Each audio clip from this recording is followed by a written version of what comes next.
السلام علیکم ورحمۃ اللہ۔ محترم ناظرین، آج ہم آپ کی خدمت میں علم جفر کی روشنی میں یہ بیان کریں گے کہ اگر آپ عالم خواب میں خدا نخواستہ کسی کو ڈوبتے ہوئے دیکھیں یا اگر خدا نخواستہ خود کو ڈوبتے ہوئے دیکھیں تو یہ آپ کے لیے کیسا ہے؟ یعنی عالم خواب میں کسی کو ڈوبتے دیکھنا، خود کو ڈوبتے دیکھنا کی تعبیر کیا ہے؟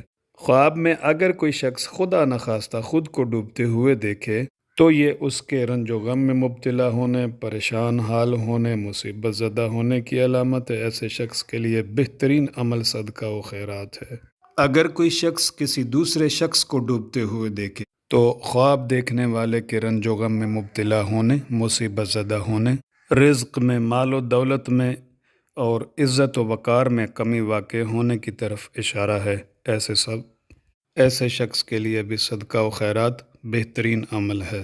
خواب میں اگر کوئی شخص خود کو دریا میں ڈوبتے ہوئے دیکھے تو حاکم وقت سے سزا پانے، کسی اعلیٰ عہدیدار سے بے عزت اور بے وقار ہونے، بہت زیادہ مشکلات کا شکار ہونے، قید و بند کی صحبت گزارنے اور ہلاک ہونے کی علامت ہے۔ ایسا خواب دیکھنے والے کو کثرت سے استغفار اور صدقہ و خیرات کا اہتمام کرنا چاہیے۔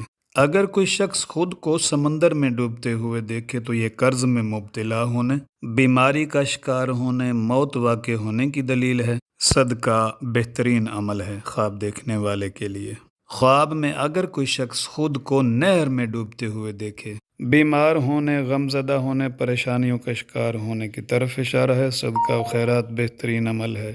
خواب میں اگر کوئی شخص مکان کو ڈوبتے ہوئے دیکھے، کاروبار میں نقصان اٹھانے کے علاوہ بیمار ہونے اور رنج و غم میں مبتلا ہونے کی طرف اشارہ ہے۔ صدقہ بہترین عمل ہے۔ عالم خواب میں اگر کوئی شخص کسی باغ کو ڈوبتے ہوئے دیکھے، پریشان حال ہونے، قید و بند کی صحبت گزارنے کی طرف اشارہ ہے۔ صدقہ و خیرات کا اہتمام کر کے آنے والی مصیبت سے بچا جا سکتا ہے۔ خواب میں اگر کوئی شخص خود کو سیلاب میں ڈوبتے ہوئے دیکھے تو یہ بے یار و مددگار ہونے اور کسی آفت کی آنے کی طرف اشارہ ہے۔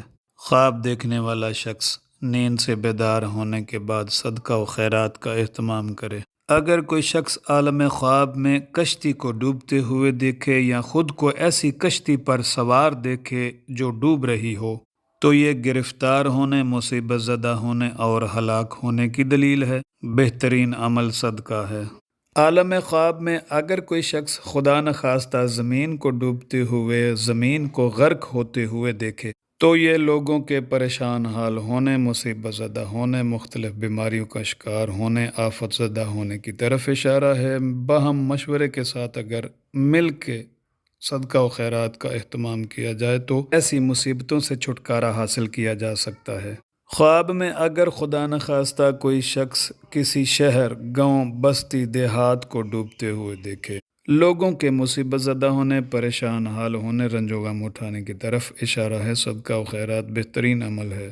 خواب میں اگر کوئی شخص کسی دودھ دینے والے جانور جیسے گائے، بکری، بھیڑ، بھینس کو ڈوبتے ہوئے دیکھے تو یہ کاروبار میں نقصان اٹھانے، رنج و غم میں مبتلا ہونے کی طرف اشارہ ہے۔ اگر خدا نخواستہ ان جانوروں میں سے کسی کو ڈوبتا ہوا دیکھے تو اپنے لیے صدقہ و خیرات کا اہتمام ضرور کرے۔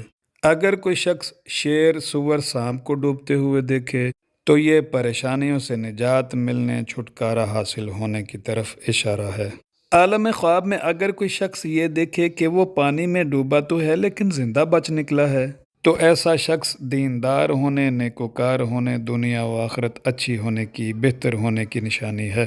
اور اگر کوئی شخص عالم خواب میں یہ دیکھے کہ وہ پانی میں ڈوب کر فوت ہو گیا ہے، مر گیا ہے تو یہ قرض ادا ہونے، رنج و غم سے امان ملنے، قید و بند کی صحبت سے رہائی ملنے، زندگی کے دن اور رات اچھے گزرنے کی، اچھے ہونے کی دلیل ہے۔ خواب میں اگر کوئی شخص کسی ڈوبتے ہوئے کے لیے معاون و مددگار ثابت ہو، یعنی کسی ڈوبتے ہوئے کو بچائے، کسی ڈوبتے ہوئے کی مدد کرے تو اللہ عز و جل کی بطور خاص مہربانی و کرم نوازی کے نتیجے میں اس کے رزق میں، مال و دولت میں بہت زیادہ اضافہ اور زندگی کے شب و روز بہت اچھے ہونے کی دلیل ہے۔ ایک دوسری روایت کے مطابق زندگی دراز ہونے کی بھی دلیل ہے۔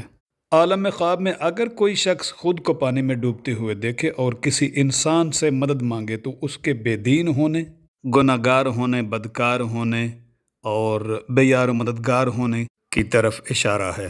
اور اگر ڈوبتا ہوا شخص اللہ عز و جل سے مدد طلب کرے تو مشکلات سے چھٹکارا حاصل ہونے کی طرف اشارہ ہے۔ وآخر دعوانا ان الحمد للہ رب العالمین، والسلام علیکم ورحمۃ اللہ۔